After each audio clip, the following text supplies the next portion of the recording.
CBSE board class 10th के प्यारे विद्यार्थियों, स्वागत है रिस्पॉन्सिव क्लासेस में। बच्चों, आज का जो मैंने 2024 का सेट 1 लिया है और सेट 1 में आपका प्रश्न पत्र कोड है यानी क्वेश्चन पेपर कोड है 3221। ठीक है, तो यहाँ पे मैं इसके एमसीक्यूज़ आपको सॉल्व कराने वाला हूँ। 2024 का सेट है और ऐसा ही हूबहू आपका पेपर 25 तारीख को यानी कि कल आपका ऐसा एग्ज़ाम में पेपर आने वाला है। तो सभी लोग वीडियो को लाइक कर लेंगे, चैनल को सब्सक्राइब कर देंगे ताकि मेरे द्वारा अपलोड की गई वीडियो का नोटिफिकेशन आपको मिलती रहे। सोशल साइंस, सामाजिक विज्ञान। तो बच्चों, यहाँ आपको पता है कि जनरल इंस्ट्रक्शंस में क्या लिखा हुआ है। आपका क्वेश्चन पेपर कुछ इस प्रकार होने वाला है। इस क्वेश्चन पेपर में आपको 37 क्वेश्चंस होंगे और all questions are compulsory. A B C D E and F section में डिवाइड होगा।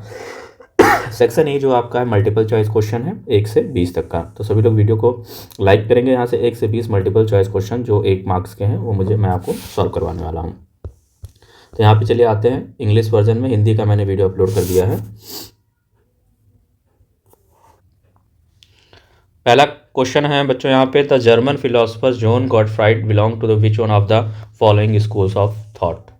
तो किससे ये बिलोंग करते हैं? क्या सोशलिस्ट से, लिबरलिस्ट से, मार्क्सिस्ट से या फिर रोमैनिटिस्ट से? तो इस प्रश्न का सही उत्तर हो जाएगा ऑप्शन सी हो जाएगा, रोमैनिटिस्ट। फिर यहाँ पे देखिए असर्शन रीजन टाइप का क्वेश्चन है। Question number 2 statements are given below, they are assertion and reason. Read both the statement and choose the correct option. Assertion क्या कहता है? The act of union 1707 between England and Scotland resulted in the formation of United Kingdom of Great Britain.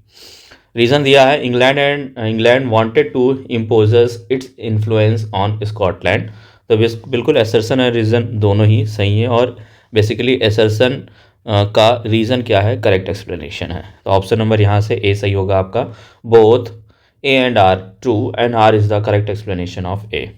Question number 3 की तरफ जाएंगे बच्चों। यहाँ पे सभी लोग वीडियो को लाइक कर देंगे और चैनल पे नया तो चैनल को सब्सक्राइब ज़रूर करेंगे। क्वेश्चन नंबर 3 यहाँ पे हम देखेंगे, arrange the following events in chronological order and choose the correct option. Treaty of Constant, पहला यहाँ पे दे रखा है ट्रीटी ऑफ कॉन्स्टेंटिनोपल। सेकेंड है Hamburg granted autonomy to Hungary and Balkan conflict, Napoleon civil code. तो यहाँ पे 4 बातें दे रखी हैं। तो इसमें से हमें इसको arrange the following events in chronological order यानी कि एक सही क्रम, कालानुक्रम के अनुसार हमें यहाँ व्यवस्थित करना है इसका। तो देखिए पहला जो है नेपोलियन सिविल कोड, ये सबसे पहले हुआ था। फिर उसके बाद है आपका, तो फोर्थ में 2 आपको दिख रहा है यानी बी और डी तो कैंसिल हो गया। उसके बाद फर्स्ट आपका होगा, ये वाला होगा ट्रीटी ऑफ कॉन्स्टेंटिनोपल यानी सेकंड होगा, फर्स्ट होगा। तो fourth and first option number C में दिख रहा है तो दोनों सही होगा। बाकी Hamburg granted autonomy to Hungary ये आपका 3rd नंबर पे आएगा एंड बाल्कन कॉन्फ्लिक्ट ये 4th नंबर पे आएगा, तीसरा वाला। तो ए इस प्रकार ऑप्शन नंबर सी यहाँ पे करेक्ट हो रहा है। फिर यहाँ पे हम देखेंगे बच्चों कि विच one of the following pairs is correctly matched. ठीक है, तो हमें वो पेयर पता करना है जो करेक्टली क्या है, मैच है यानी करेक्टली सही है। तो यहाँ पे देखेंगे ज्योतिबा फूले अमर जीवान, तो ये गलत है। सुदर्शन चक्र साची कवितायन, तो बिल्कुल ये वाला सही है। रास सुंदरी देवी गुलामगिरी, ये गलत है। काशी बाबा छोटे और बड़े सवाल, बिल्कुल ये सही है। तो यहाँ पे दोनों ही ऑप्शन सही है, बी और डी। तो आप कोई भी ऑप्शन चूज करेंगे यहाँ पे आपको मार्क्स मिलेगा। 5वां नंबर है choose the correct option to fill the blanks, non metallic mineral and mica. तो एनर्जी मिनरल कौन सा है ये आपको बताना है, इनमें से चूज करके ए बी सी डी में बताना है आपको एनर्जी मिनरल क्या है। तो बिल्कुल एनर्जी मिनरल क्या है, नेचुरल गैस है। ऑप्शन नंबर ए सही हो जाएगा। यहाँ पे फिल कर देंगे नेचुरल गैस या फिर चूज कर लेंगे। क्वेश्चन नंबर 6 क्या कहला है, read the following characteristic of the soil and identify the soil from the given options. यहाँ पे कुछ सॉइल की कैरेक्टरिस्टिक दे रखा है, इसके अकॉर्डिंग हमें सॉइल पता करना है। It is widely spread and important soil, northern plains are made of it and it consist of the sand, silt and clay. तो ये बेसिकली किसके बारे में बताया जा रहा है?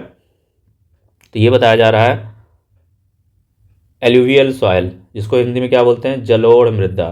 क्या बोलते हैं इसको? जलोढ़ मृदा। ठीक है, एलुवियल सॉइल। फिर यहाँ पे 7वें पे जाएंगे, match the column first to column second, choose the correct option. Wheat, तो वीट का मिलाप किससे होगा भाई? फर्स्ट का सी से। वीट क्या है? गेहूं, एक फूड क्रॉप है। रागी, रागी क्या है भाई? तो रागी क्या है? माइलेट क्रॉप है, ये वाला रागी वाला। एंड टी क्या है? टी का मिलाप किससे होगा? बिल्कुल विवरेज क्रॉप है ये। एंड मेज क्या है? फूड एंड फॉडर क्रॉप है, डी वाला। तो ऑप्शन नंबर कौन सा सही हो जाएगा भाई? देखेंगे इधर, पहले का सी, तो पहले का सी है दो में, यानी ए और डी तो कैंसिल हो गया। और दूसरे का क्या है भाई? दूसरे का ए है, तो ऑप्शन नंबर सी करेक्ट हो जाएगा, क्योंकि दूसरे का ए सिर्फ इसी में है। फिर यहाँ पे क्वेश्चन नंबर 8 जाएंगे। Read the following statement, choose the correct term mention in the Indian constitution from the given option. ठीक है, तो कुछ वर्ड्स लिखे हैं और इस वर्ड के लिए इंडियन कॉन्स्टिट्यूशन में कौन सा शब्द इस्तेमाल किया गया वो वर्ड आपको बताना है। ठीक है, बिल्कुल। तो यहाँ पे केला, there is a no official religion for the Indian state. Indian state का कोई ऑफिशियल रिलीजन नहीं है, तो बिल्कुल ये बात सही है, कॉन्स्टिट्यूशन में लिखा हुआ है there is a freedom to profess, practice and propagate any religion in India. ठीक है, सभी धर्म को मानने और पालन करने का क्या है? अधिकार है सभी को। तो ये किस शब्द से जुड़ा है? ये ऑप्शन नंबर 2 सेकुलर, इसको बोलते हैं धर्मनिरपेक्ष। हमारा जो कंट्री है वो क्या है भाई? धर्मनिरपेक्ष है, सेकुलर है, तो ऑप्शन नंबर डी करेक्ट हो जाएगा। ठीक है, आगे आएंगे निम्नलिखित में से, ये छोड़िए हिंदी का, English version. Which one of the following pairs is correctly matched. तो यहाँ पे करेक्टली मैच पेयर बताना है। यूनियन लिस्ट सब्जेक्ट कम्युनिकेशन में आता है, बिल्कुल ये बिल्कुल ही सही है। उसके बाद कॉन्करेंट लिस्ट सब्जेक्ट किस में आता है? एडॉप्शन में आता है, तो ये भी सही है।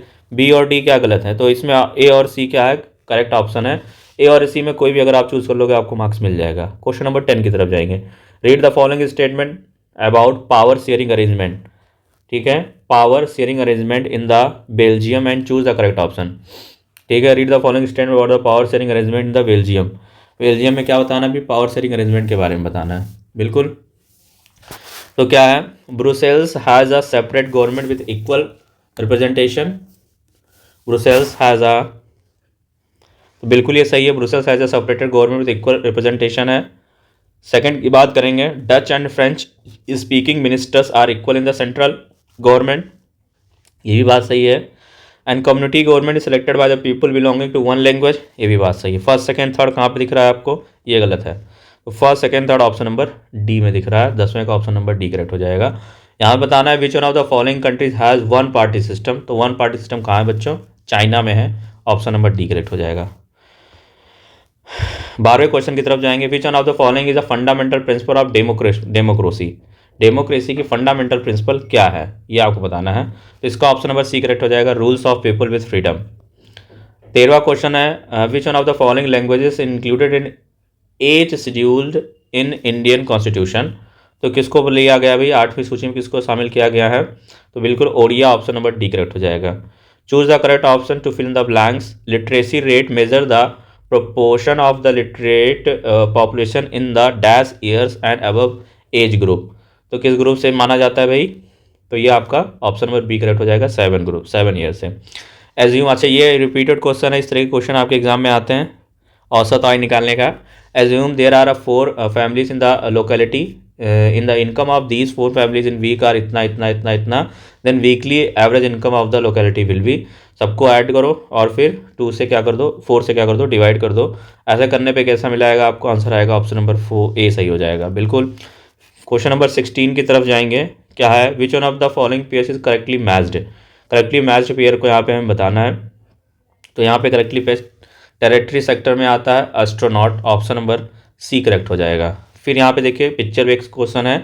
Look at the given image, the work done in the image comes under which of the following sectors. ये किस फॉलोइंग सेक्टर के अंदर आता है? इमेज देख करके आपको बताना है, तो बेसिकली अनऑर्गेनाइज सेक्टर के अंतर्गत आता है, ऑप्शन नंबर सी करेक्ट हो जाएगा। और यहाँ पे फिजिकली विजुअली एम्पेयर्ड स्टूडेंट के लिए क्वेश्चन है, which one of the following enterprises belong to the organise sectors. ठीक है, ऑर्गेनाइज सेक्टर में से इसमें कौन सा बिलोंग करता है? ABCD में आपको बताना है, तो ये आता है मल्टीनेशनल कॉर्पोरेशन, ये ऑर्गेनाइज सेक्टर के अंतर्गत आता है। क्वेश्चन नंबर 18 है, which of the following primary purpose of loan activities offered by banks. तो इस प्रश्न का सही उत्तर हो जाएगा to support the income growth को बढ़ाने के लिए। 18 का ऑप्शन नंबर डी करेक्ट होगा। फिर बच्चों यहाँ पे आएंगे 19 number, match the following aspects of globalisation with their description and choose the correct option. तो बिल्कुल 19 का करेक्ट ऑप्शन आपको यहाँ बताना है। तो यहाँ पे हम देखेंगे कि पहले का कहाँ जाएंगे, टेक्नोलॉजिकल एडवांसमेंट। तो ये किससे है भाई, तो पहले का है innovation and manufacturing communication and information, first का सी। तो फर्स्ट का सी आपको कहीं दिख रहा है, एक ही में दिख रहा है ऑप्शन नंबर बी में। तो एक ही ऑप्शन से हम यहाँ अपना ऑप्शन पकड़ लेंगे, बाकी सारे खत्म, क्योंकि फर्स्ट का सी क्या है, बी वाला ही है। तो बी वाला ही क्या होगा, आपका करेक्ट ऑप्शन होगा। फिर 20 नंबर है, choose the correct option regarding the body mass index. BMI से रिलेटेड कौन सा यहाँ पे सही होगा। क्या असेसमेंट ऑफ ब्लड प्रेशर होता है बीआई में, नहीं। Assessment of blood sugar level, ये भी नहीं। असेसमेंट ऑफ बॉडी कंपोजिशन, बिल्कुल। असेसमेंट ऑफ बॉडी कंपोजिशन ये बीएमआई होता है, बॉडी मास इंडेक्स होता है, ऑप्शन नंबर सी करेक्ट हो जाएगा।